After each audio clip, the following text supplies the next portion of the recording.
Hi friend, आज हम एक बहुत इम्पोर्टेंट टॉपिक जो है थेल्स थ्योरम क्लास 10 का, इसको हम डिस्कस करेंगे, प्रूव भी करेंगे थ्योरम है। तो थेल्स थ्योरम सबसे पहले देखते हैं कि इसका नाम आया कहाँ से। तो इसका एक और नाम है बेसिक प्रोपोर्शनैलिटी थ्योरम, उसी को शॉर्ट में बोलते हैं थेल्स थ्योरम। थेल्स एक ग्रीक मैथमेटिशियन थे, उन्होंने ये थ्योरम दिया है, तो उन्हीं के नाम पे थेल्स थ्योरम इस थ्योरम का नाम पड़ा है, या फिर इसको बेसिक प्रोपोर्शनैलिटी थ्योरम, जिसको शॉर्ट में बीपीटी भी लिखते हैं। तो ये थ्योरम जो बेसिक प्रोपोर्शनैलिटी थ्योरम क्यों है, क्योंकि ये हम प्रोपोर्शन के बारे में, एक रेशियो के बारे में डिस्कस करेंगे, इसलिए इसका नाम है बेसिक प्रोपोर्शनैलिटी थ्योरम। और ये भी ध्यान रखना है कि बेसिक प्रोपोर्शनैलिटी थ्योरम या थेल्स थ्योरम जो है एक ट्राइंगल के लिए एप्लीकेबल है। तो एनसीईआरटी में ये थ्योरम 6.1 दिया है, इसी को हम डिस्कस करते हैं। ये अधिकतर बार बोर्ड एग्जाम में भी पूछा जाता है, और जो भी हम आगे इससे रिलेटेड क्वेश्चंस बनाएंगे उसमें भी इस थ्योरम का हम यूज करेंगे। तो सबसे पहले थ्योरम है, इसका स्टेटमेंट देखेंगे और उसके बाद इस स्टेटमेंट को प्रूव भी करके देखेंगे कि स्टेटमेंट प्रूव होता है कि नहीं। तो ये थ्योरम 6.1 का स्टेटमेंट जो है, if a line is drawn parallel to one side of a triangle to intersect the other two side in distinct point. क्या कह रहा है कि अगर कोई सा भी ट्रायंगल में एक साइड के पैरेलल कोई हम लाइन ड्रॉ करते हैं, तो जो बाकी दो साइड है, जो लाइन हम ड्रॉ कर रहे हैं बाकी दो साइड को दो अलग अलग पॉइंट पे इंटरसेक्ट कर रहा है। The other two side are divided in the same ratio. अब क्या कर आगे कि जो बाकी दो साइड है, वो जो लाइन ड्रॉ किए हैं तो डिवाइड हो रहा है, दोनों साइड सेम रेशियो में डिवाइड होता है। इसका एक बार फिगर से हम फिगर ड्रॉ करेंगे जो स्टेटमेंट दिया है। तो यहाँ से ये फिगर ड्रॉ है, एक बार फिर से हम ड्रॉ करके देखते हैं। क्या कह रहा है कि if a line is drawn parallel to one side of a triangle. अब एक ट्रायंगल बना लेंगे और उसके एक साइड के पैरेलल एक लाइन ड्रॉ करेंगे। देखो ये ट्रायंगल है, ये फिर से इसको बना लेते हैं थोड़ा बड़ा साइज में।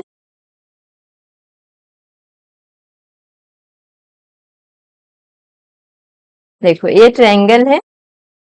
तो इसमें क्या कह रहा है, बेसिक प्रोपोर्शनैलिटी थ्योरम में क्या कह रहा है कि कोई सा भी एक साइड, तो एक साइड मान लो कि इस तरह से बनाएंगे तो हमको सोल्व करने में आसानी होगा। देखने में जैसे इस साइड के पैरेलल भी हम लाइन ड्रॉ कर सकते हैं, लेकिन हम नीचे बेस के साइड के पैरेलल लाइन ड्रॉ करेंगे, जिससे कि आगे थ्योरम को प्रूव करने में आसानी हो। तो अगर हम इस ट्रायंगल का नाम देते हैं ए बी सी, एक ट्रायंगल कौन सा हो गया, तो ए बी सी एक ट्रायंगल है। उसमें क्या कह रहा था कि कोई सा भी एक साइड के पैरेलल एक हम लाइन ड्रॉ करेंगे। तो हम बीसी के पैरेलल एक लाइन ड्रॉ कर रहे हैं, ये इस तरह से हम लाइन ड्रॉ किए हैं। तो देखो बीसी लाइन ड्रॉ किए हैं पैरेलल बीसी के, और ये बाकी बीसी, अब ट्रायंगल में तीन साइड होता है तो बाकी दो साइड बच गया ए बी और ए सी। ये दोनों को ये लाइन दो अलग अलग पॉइंट पे इंटरसेक्ट कर रहा है, तो इसका हम नाम रखेंगे डी और इसका नाम रखेंगे ई। तो ये यही कह रहा है कि एक साइड के पैरेलल हम लाइन ड्रॉ करेंगे, तो जो इंटरसेक्ट करेगा दोनों साइड को, उसके बाद दोनों साइड को इंटरसेक्ट करेगा तो दो भाग में डिवाइड हो जाएगा। तो कह रहा है कि जो डिवाइड होगा उसका रेशियो सेम होना चाहिए, मतलब एक साइड ये ए बी किस में डिवाइड हो गया, A D by D B.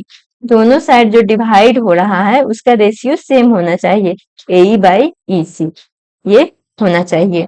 तो यहाँ पे प्रूफ में अभी थ्योरम का स्टेटमेंट हो गया, अब इसको प्रूव कर रहे हैं। तो proof we are given triangle ABC. अब देखो ये फिगर में एबीसी एक ट्रायंगल दिया है, in which a line parallel to side BC, BC के पैरेलल एक लाइन ड्रॉ किए हैं जो इंटरसेक्ट ए बी और एसी को दो अलग अलग पॉइंट डी और ई पे इंटरसेक्ट कर रहा है। तो we need to prove that वही है कि सेम रेशियो में डिवाइड करना चाहिए। तो A D by D B का जो रेशियो होगा, एक साइड का जो डिवाइड हो रहा है उसका रेशियो, जो अदर साइड डिवाइड हो रहा है उसका रेशियो, दोनों इक्वल होना चाहिए। मतलब कि A D by D B equal to A E by E C. तो इसको प्रूव करने के लिए कुछ हमको कंस्ट्रक्शन का जरूरत पड़ेगा। तो कंस्ट्रक्शन का जरूरत के लिए हम यहाँ से क्या करेंगे, देखो कंस्ट्रक्शन में हम क्या कर रहे हैं कि let us join B and C D. B को ज्वाइन करेंगे बी से ई को, तो बी यहाँ है, वो फिगर बना हुआ है, एक हम फिर से बना रहे हैं। बी से ई को ज्वाइन करेंगे और सी से डी को ज्वाइन करेंगे। देखो इसका जरूरत क्यों पड़ा, क्योंकि हमको चाहिए एडी और डीबी। तो एडी तो ऊपर वाले ट्रायंगल में है और डीबी यहाँ पे हम इसको प्रूव करेंगे एरिया, ट्रायंगल ऑफ एरिया का यूज करके। तो एक ट्रायंगल तो एडी के लिए एक ट्रायंगल हो गया ऊपर वाला, तो यहाँ पे डीबी के लिए कोई सा ट्रायंगल नहीं बन रहा, तो इस ट्रायंगल को हम क्रिएट करने के लिए हम क्या किए हैं कि सी से डी को ज्वाइन कर दिए हैं, तो बीडीसी एक ट्रायंगल बन जा रहा है, और बी से अगर ई को ज्वाइन करेंगे तो ये वाला पार्ट मिल जाएगा ईसी, इसीलिए हम ये नीचे दोनों साइड को आपस में ज्वाइन किए हैं। और क्या कर रहे हैं कि and then draw DM perpendicular to AC, D से एसी पे एक परपेंडिकुलर ड्रॉ करेंगे, DM perpendicular to AC, D से एक परपेंडिकुलर ड्रॉ करेंगे M, and EN perpendicular to AB, E point से पॉइंट ई से एक हम AB पे परपेंडिकुलर ड्रॉ कर रहे हैं एन। यहाँ पे एक चीज और बताना चाहेंगे कि परपेंडिकुलर कोई सा भी, जैसे एक एक लाइन दिया हुआ है, सपोज करो ये लाइन है और एक पॉइंट यहाँ है, एक पॉइंट यहाँ है, अगर हमको कोई सा भी लाइन पे एक पॉइंट से परपेंडिकुलर ड्रॉ करना हो तो एक यूनिक लाइन ही होगा, मतलब कि अगर इसको अगर डी ही माने, डी से हमको ये लाइन AB पे एक परपेंडिकुलर ड्रॉ करना है, तो इसके लिए हम परपेंडिकुलर कंपास का यूज करेंगे, यहाँ पे कंपास को रखेंगे और यहाँ पे पेंसिल को, और यहाँ से डी पे कंपास को रख करके AB पे एक आर्क ड्रॉ करेंगे। AB पे अगर एक आर्क ड्रॉ हो गया, उसके बाद हम क्या करेंगे, जो आर्क ड्रॉ हुआ है ये जो P और Q हो गया, अब P और Q एक लाइन बन गया। अब यहाँ से हम क्या करेंगे कि यहाँ से P और Q को फिर से कंपास रखेंगे और आधे से अधिक भाग को मेजर करेंगे, फिर एक बार Q से लेकर के कट करेंगे और दूसरा बार P से लेकर के, एक बार Q से कट किए हैं, दूसरा बार P से कट किए हैं। सेम वही प्रोसेस में दोनों साइड करेंगे, जैसे परपेंडिकुलर ड्रॉ करते इधर भी P से कट करेंगे और Q से कट करेंगे। यहाँ से ये जो लाइन ड्रॉ होगा वो हम देखेंगे कि डी पॉइंट के लिए परपेंडिकुलर होगा, मतलब कि अगर कोई भी हिस्सा भी एक पॉइंट से अगर एक लाइन पे हम परपेंडिकुलर ड्रॉ कर रहे हैं तो हमेशा एक यूनिक लाइन होगा। देखो सपोज करो कि यहाँ लाइन इससे जरा सा भी इधर से या फिर जरा सा भी इधर से पास करेगा, एंगल क्या होगा, चेंज हो जाएगा। तो परपेंडिकुलर ये हम ऐसा इसलिए बता रहे हैं कि कोई सा भी एक पॉइंट से एक लाइन पे एक ही परपेंडिकुलर ड्रॉ किया जा सकता है, इसको ध्यान में रखना, इसको हम यूज करेंगे। तो वही चीज किए हैं कि अगर डी से AC पे डी से एम डीएम परपेंडिकुलर ड्रॉ किए हैं, तो एम तो मालूम नहीं है, डी पॉइंट मालूम है, और डीएम परपेंडिकुलर किस पे ड्रॉ किए हैं, AC पे, तो डी से एम पे ये भी एक ही पॉइंट पे एक यूनिक लाइन होगा और एक पॉइंट पे इंटरसेक्ट करेगा। तो यहाँ से डी से एम परपेंडिकुलर ड्रॉ किए हैं और ई से एन परपेंडिकुलर ड्रॉ किए हैं, दोनों अलग अलग साइड पे। ये तो कंस्ट्रक्शन हो गया। अब हम क्या जानते हैं कि एरिया ऑफ ट्रायंगल, सपोज करो यहाँ पे ऊपर वाला ट्रायंगल लेते हैं ADE, जो ऊपर में पैरेलल लाइन ड्रॉ किए हैं, तो एक ऊपर वाला ट्रायंगल बन गया है, एक पूरा बड़ा वाला ट्रायंगल बन गया है। तो यहाँ पे प्रूव करने के लिए हम लेंगे एरिया ऑफ, नाउ अब इसको प्रूव करने के लिए हम क्या ले रहे हैं, एरिया ऑफ ट्रायंगल ADE। अब ट्रायंगल, कोई सा भी ट्रायंगल के एरिया के लिए कॉमन फॉर्मूला जो होता है half into base into height होता है। तो देखो यहाँ पे एक चीज और देखना है कि half into base into height, जैसे कोई सा भी एक ट्रायंगल है, ये वाला ट्रायंगल है, तो हाइट जो होता है हमेशा इसका वर्टेक्स से, जैसे अगर बेस ये BC को ले रहे हैं तो बाकी दूसरा वर्टेक्स कौन बच गया, BC को छोड़ करके, अगर ABC ट्रायंगल है तो बेस अगर BC को ले रहे हैं तो बाकी एक वर्टेक्स A बचा, A से परपेंडिकुलर ड्रॉ होना चाहिए। ए हम इसी का यूज करेंगे यहाँ पे। अगर एरिया ऑफ ट्रायंगल ADE को लेंगे तो हमको लाना क्या है, देखो तो एक साइड में हमको AD लाना है और दूसरे साइड में AE लाना है। तो एरिया ऑफ ट्रायंगल ADE के लिए हम इसको लिख सकते हैं कि half into base into height. अब देखो ADE का एक बार हमको AD लाना है, तो एक बार AD को अगर बेस ले लेंगे, सपोज करो AD को बेस ले लेंगे, तो अब AD को बेस लिए हैं तो बच कौन सा साइड गया, सॉरी बच कौन सा वर्टेक्स गया, तो E। अब E से परपेंडिकुलर ड्रॉ, तो E से हाइट होता है परपेंडिकुलर हाइट, तो E से जो परपेंडिकुलर है EN हो गया। एंड और क्या हो सकता है, एरिया ऑफ ट्रायंगल ADE को हम लिख सकते हैं, अगर हाइट बेस AE लिए, तो बेस AE लिए तो अब D वर्टेक्स बच गया, तो D से कौन सा परपेंडिकुलर जो है DM है वही हाइट हो जाएगा, तो मतलब AE इंटू डीएम, हाफ एई इंटू ईएन और हाफ एई इंटू डीएम। अब देखो एडी मालूम चल गया, अब हमको लाना है एडी मालूम चल गया, एक में आ गया एई मालूम चल गया। अब हमको नीचे वाला पोर्शन लाना है, मतलब डीबी इधर वाला पोर्शन और इधर वाला पोर्शन। अब डीबी देखेंगे कि किस में होगा, तो यहाँ से हम एरिया को इस तरह से भी, एरिया को अगर इस तरह से एरिया ऑफ ट्रायंगल शॉर्ट में एरिया ए आर लिख करके ब्रैकेट में अगर हम ट्रायंगल, अब देखो बीडी किस में आएगा या डीबी, डीबी आएगा ट्रायंगल डीबीई में, तो एरिया ऑफ ट्रायंगल डीबीई लिखेंगे। देखो ये इतना लिखने का जरूरत नहीं है, बस इस तरह से शॉर्ट में एरिया ऑफ ट्रायंगल डीबीई को इस तरह से लिख सकते हैं। इक्वल टू इसका भी एरिया होगा half into base into height, तो डीबीई में अगर हमको लाना क्या है, बेस डीबी लाना है, तो बेस को अगर हम डीबी कंसीडर करते हैं तो बच कौन सा गया, वर्टेक्स ई, और ई से परपेंडिकुलर, ई से परपेंडिकुलर डीबी पे मतलब बेस पे। तो देखो ई से परपेंडिकुलर हम एक चीज बताए थे कि कोई सा भी एक पॉइंट से किसी भी लाइन पे एक ही परपेंडिकुलर ड्रॉ किया जा सकता है। तो ये डीबी को, डीबी पे तो ई से परपेंडिकुलर इधर ही हम ड्रॉ किए हैं, एक ही परपेंडिकुलर ड्रॉ हुआ है। अगर इसको यही परपेंडिकुलर है तो इसके लिए भी हाइट हो जाएगा ई एन, क्योंकि हाइट हमेशा कोई सा भी ट्रायंगल में परपेंडिकुलर हाइट लेते हैं। देखो अब ये कैसे बन गया ट्रायंगल, तो ये डीबी था और ये ई था, ये वाला ट्रायंगल था डीबीई, ये हो गया डीबीई। तो ये वाला को हम बेस लिए हैं, तो यहाँ से हाइट, तो हाइट देखो तो ये लाइन पे डीबी जो था एबी का ही पार्ट था, एबी लाइन का ही कोई सा भी लाइन को हम आगे और दोनों साइड में, बैकवर्ड और फॉरवर्ड दोनों साइड में एक्सटेंड कर सकते हैं। तो ई से जो परपेंडिकुलर ड्रॉ किए हैं डीबी लाइन पे, वो कहीं इसी आगे डीबी को अगर आगे एक्सटेंड कर रहे हैं तो वो जहां पे कट करेगा वही परपेंडिकुलर होगा। इसीलिए यहाँ पे एक चीज को ध्यान देना है कि एरिया ऑफ ट्रायंगल में half into DB into perpendicular height में इसको एन ही क्यों लिए हैं, क्योंकि डीबीई में जो ट्रायंगल डीबी बच जा रहा है उसमें वर्टेक्स से हाइट होता है, तो डीबी को अगर बेस लेंगे तो वर्टेक्स जनरली ई हो जाएगा और ई से एक ही परपेंडिकुलर ड्रॉ होगा ए बी लाइन पे, इसी लाइन का एक्सटेंडेड है ए बी, तो ई से जो परपेंडिकुलर ड्रॉ हो रहा है वो ई एन हो रहा है। तो देखो ए डी मालूम चल गया, ए ई मालूम चल गया, डी बी मालूम चल गया, अब कौन सा पार्ट बचा, ई सी। तो ई सी के लिए हम दूसरा ट्रायंगल लेंगे, कौन सा, देखो ई सी ई के लिए, ई सी के लिए हम जिसमें ए सी बेस आया तो ए डी ई सी लेंगे। तो यहाँ पे area of triangle D C E, DCA के लिए एरिया क्या हो जाएगा, तो इसका भी हम हाफ इंटू बेस, बेस अगर हम इसी ले रहे हैं तो हाइट क्या होगा, देखो तो हाइट जो हो जाएगा वो फिर से इसी, इसी आ गया, तो वर्टेक्स कौन सा बचा है डी, तो डी से परपेंडिकुलर हाइट, तो डी से परपेंडिकुलर जो हाइट हो रहा है डीएम, तो इसी इंटू डीएम, ये हो गया।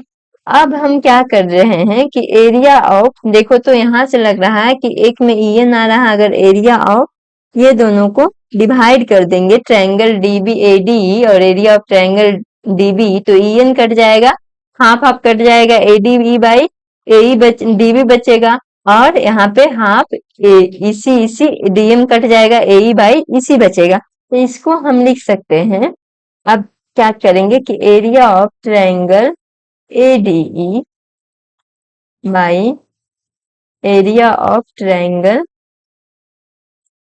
DBE। अब ये कितना हो जाएगा, तो half area of triangle ADE का एक बार AD साइड ले रहे हैं इंटू E1, और नीचे में देखेंगे AD के साथ आना चाहिए DB, तो DB बेस वाले का लेंगे हाफ इंटू DB।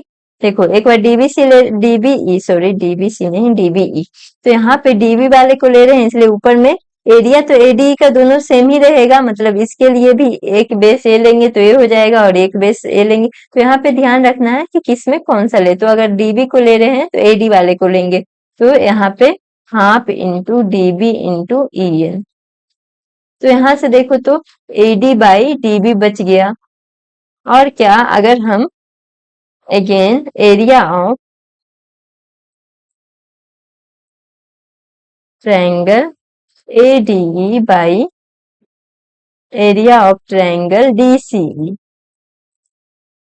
तो एरिया ऑफ ट्रायंगल एडी क्या हो जाएगा, हाफ इंटू, अब देखो डीसी में ईसी को लिए हैं तो एई उधर वाला साइड ले करके हम एई इंटू डीएम, यहाँ पे एई इंटू डीएम लिखेंगे और नीचे आ जाएगा half into EC into DM. तो यहाँ से क्या बच गया, यहाँ से बच गया, ये सारा कैंसिल आ गया और यहाँ से हाफ अप कैंसिल हो गया और डीएम डीएम कैंसिल हो गया, तो ये बच गया ए बाई ईसी। अब देखो तो ये ऊपर वाला तो सेम है, ऊपर वाला दोनों में सेम है, अगर किसी तरह से नीचे वाला ये सेम हो जाए, हमको प्रूव करना है ए इक्वल टू ए, तो यहाँ से हम देख रहे हैं कि ऊपर वाला सेम है ये दोनों में, लेकिन नीचे वाला दोनों का डिफरेंट है। तो अगर किसी तरह से area of triangle D B E equal हो जाए area of triangle D C E के, तो ये दोनों, अगर ये दोनों आपस में एलएचएस इक्वल हो जाएगा तो आरएचएस भी आपस में इक्वल हो जाएगा। तो यहाँ से हम लिख सकते हैं कि and since area of triangle DBE equal to हो जाएगा एरिया ऑफ ट्रायंगल DCE। क्यों हो जाएगा, क्योंकि इसका रीजन जो है,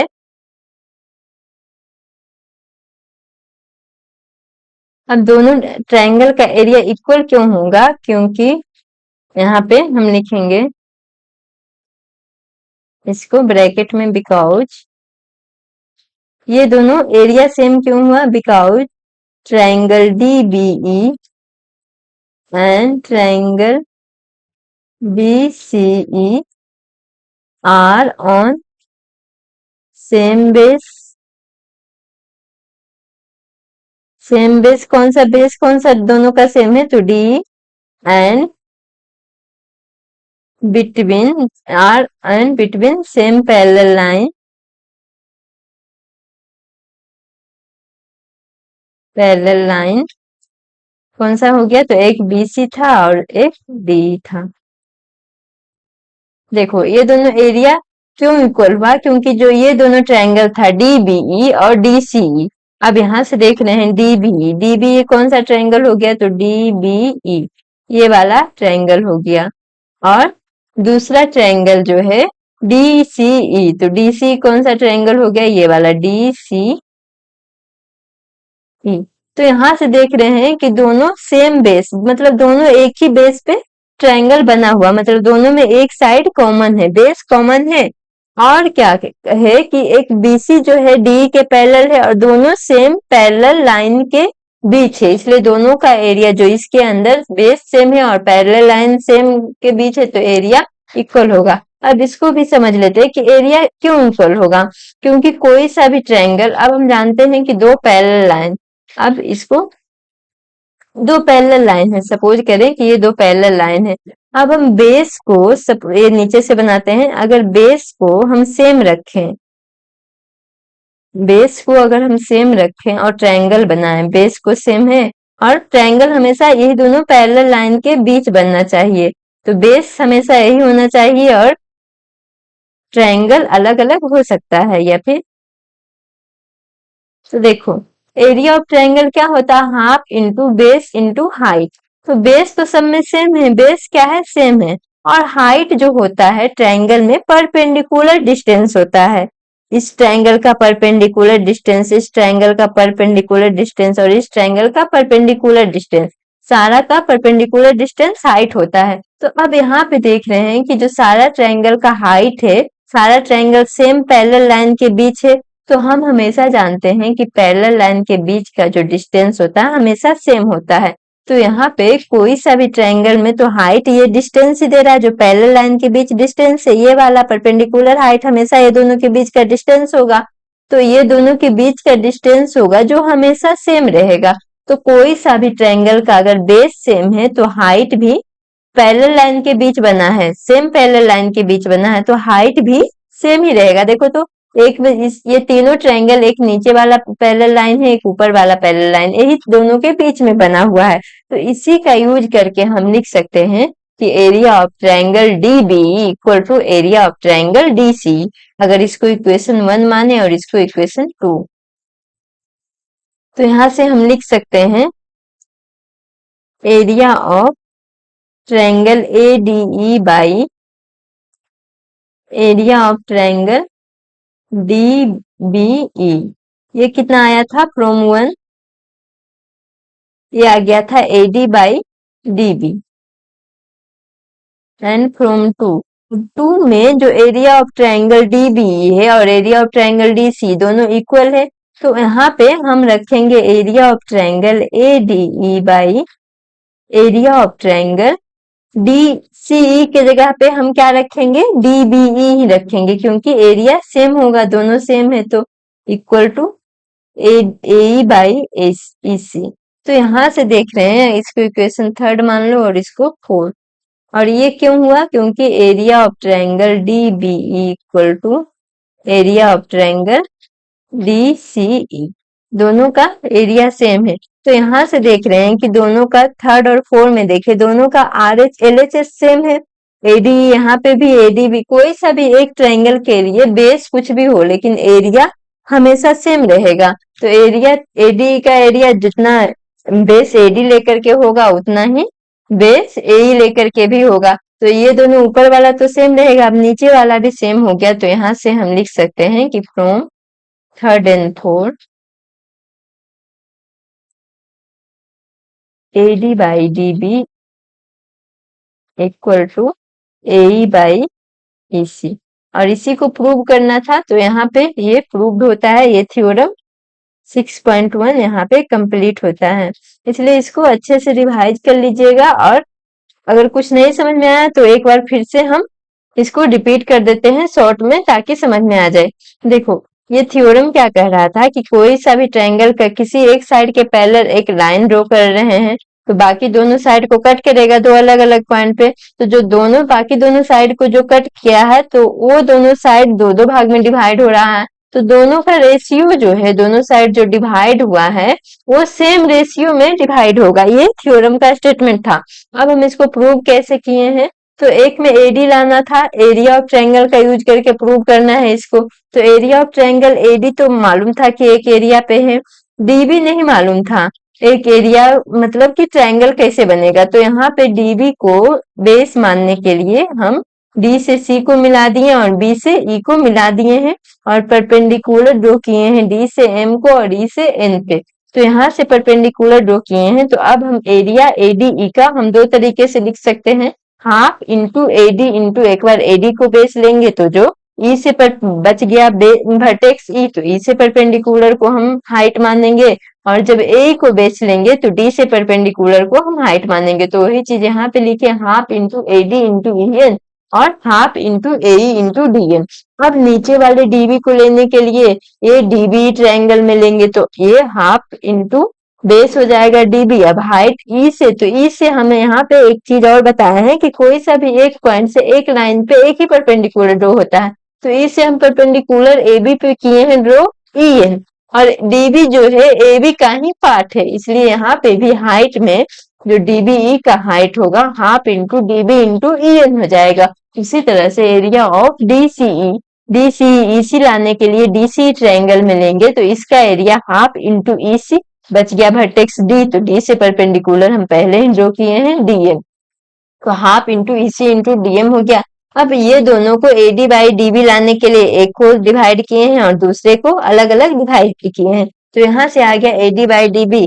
LHS, अब देखो RHS में तो आ गया, अब LHS अलग है तो RHS भी इक्वल नहीं होगा, हमको RHS को इक्वल करना है, तो किस तरह से LHS को इक्वल करना होगा। तो ऊपर में जो था टर्म वो तो इक्वल था, लेकिन नीचे में term area of triangle DB और area of triangle DC equal नहीं है, अलग अलग आ रहा है। तो इसको भी हम इक्वल किए, क्यों, क्योंकि DBE और DC जो दोनों ट्रायंगल बन रहा था सेम बेस के बीच बन रहा था, DE सब बेस सेम था, और इसका सेम पैरेलल लाइन के बीच DE पैरेलल टू BC हम ड्रॉ किए थे, तो सेम पैरेलल लाइन के बीच ही एक ग्रीन से और एक रेड से ट्रायंगल डिनोट किए हैं। तो सेम बेस और सेम पैरेलल लाइन के बीच बन रहा था, इसलिए ये दोनों का एरिया भी सेम होगा, क्योंकि बेस अगर सेम है तो हाइट, पैरेलल लाइन है तो परपेंडिकुलर डिस्टेंस जो हाइट होता है वो भी सेम आएगा। तो ये दोनों का एरिया भी सेम हो गया। तो जब ये दोनों का एरिया सेम हो गया तो यहाँ पे हम एक में इसके बदले ऊपर वाले एरिया को हम रखेंगे, जिससे हम देख रहे हैं कि यहाँ पे दोनों इक्वेशन का LHS सेम आ गया। Area of triangle ADE by area of triangle DBE, तो RHS भी सेम हो जाएगा AD बाई